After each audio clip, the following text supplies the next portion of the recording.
deixa eu citar a minha cidade, por exemplo, o Rio de Janeiro.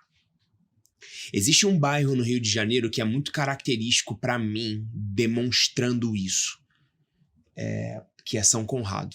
São Conrado é onde está a Rocinha, que é talvez a favela mais famosa do Brasil, né? São Conrado e a Rocinha e o bairro de São Conrado é mais ou menos não, é exatamente assim. A Rocinha é aqui, você tem uma pista que passa no início da Rocinha, a Rocinha é no morro, e do outro lado da rua, você tem apartamentos de frente à praia de milhões de reais. Milhões de reais. Coberturas de milhões de reais. Caríssimas, de frente à praia. Uma distância de o quê? 200 metros? Por aí. Mais ou menos. De um barraco se você chegar do início da Rocinha. Do início da Rocinha. Início embaixo, né? Da Rocinha. Até a praia, andando mais ou menos uns, sei lá, 400 metros, se der isso. Então, se você pegar do início da favela para a portaria de um prédio de um apartamento de milhões, você tem 400 metros que dividem isso. E o cara que mora nesse apartamento de milhões, esse cara não comunga da mesma realidade do cara da favela. E aí, para mim, isso demonstra... Ah, Gabriel, isso demonstra o Brasil, o mundo. Não, sim, mas a gente tá falando... Eu tô falando do meu lugar de enxergar as coisas, né? Para mim, isso demonstra a realidade do Brasil hoje. E aí é por isso que eu acredito que ainda... isso é uma afirmação, mas é uma pergunta ao mesmo tempo. Será que é por isso que ainda persiste tanto esse pensamento comunista no sentido bom do comunismo? Deixa eu emendar uma outra pergunta. O comunismo, ele já nasce ruim? Porque assim, se a gente for pensar o socialismo, se a gente for pensar no sentido primeiro, puxa, será que a gente não poderia dividir um pouco melhor essa brincadeira aqui? E aí o cara que tá lá no apartamento de frente à praia, num apartamento de 10 milhões, 7 milhões, tem noção? É exatamente isso, cara, não tô exagerando, não. São coberturas de 10 milhões, 15 milhões, e do outro lado da rua existem pessoas passando fome na Rocinha, fome mesmo.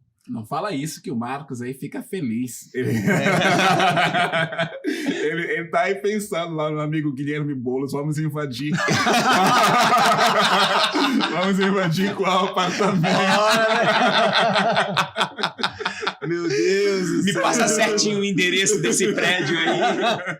O Boulos já tá anotando lá, né? Tá anotado aí, ó. Manda pro Boulos manda pro Boulos esse episódio do podcast. Então, sinceramente, que não é isso que talvez ainda aguarda. Eu não sei como é a realidade lá, mas eu imagino que vocês devam passar por alguma coisa parecida. Passamos. De pessoas que... E aí, pra mim, esse é um grande problema em relação ao comunismo, que é assim, eu não consigo aceitar o fato de que... eu sempre cito esse exemplo, mas é porque ele é real. Quando a União Soviética termina, tem bilionários russos.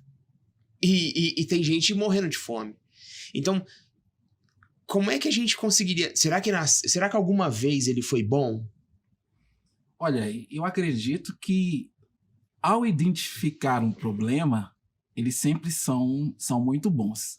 Só que o remédio que eles acabam oferecendo como solução do problema acaba sendo pior do que o problema que eles identificaram. Vou dar exemplo assim do principal proponente do socialismo, do comunismo, o Marx. Uhum. Ele vê a revolução industrial de sua época, vê como as relações estavam se degradando por causa da revolução industrial, porque tudo era manufatura. Isso. A empresa caseira, toda a família trabalhava para fazer o sapato, para fazer a camisa, a calça. De repente tem uma indústria que faz tudo em série. Isso. Bota uma máquina, despede todo mundo. Exatamente. E todos passam a depender dessa indústria. Uhum. E essa pessoa que é o dono da indústria, ele estipula o valor, a forma como você tem que trabalhar. Uhum. A gente sabe que até crianças trabalhavam nas Sim. indústrias e a situação era degradante para muitas dessas crianças e as senhoras e os homens que trabalhavam.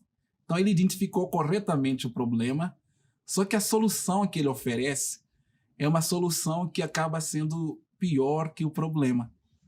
E há muitos aproveitadores, muitos desses líderes comunistas, nós podemos ver aqui mesmo no Brasil, entre as pessoas que gostam, que apreciam essa corrente de pensamento, essa ideologia, quase todos são ricos, né? Uhum. Os líderes dos partidos mais alinhados à esquerda, ao pensamento comunista, são ricos, Uhum. são ricaços, enquanto muitas pessoas que apoiam esses partidos, algumas pessoas estão no Nordeste ou espalhadas pelo Brasil, são pessoas muito pobres, com exceção dos grandes artistas ou daqueles intelectuais que estão nas academias, Uhum. que também fazem parte, comem desse bolo. As pessoas realmente que estão na ponta, que apoiam, continuam pobres.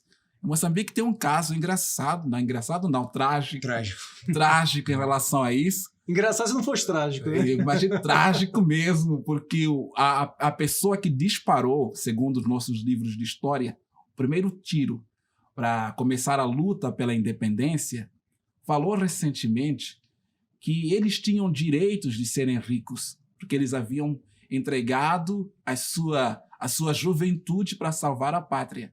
Então eles quiseram salvar a pátria de um colono que era estrangeiro, para eles mesmos se apossarem. O colono. Exatamente. Uhum. Para eles mesmos serem os donos da terra, para eles oprimirem e se aproveitarem do seu próprio povo. Uhum. Então, é muito comum que o comunista ou o socialista identifique um problema que é real, que exista, mas só que a solução que ele oferece sempre é uma solução pior do que o problema que ele identificou.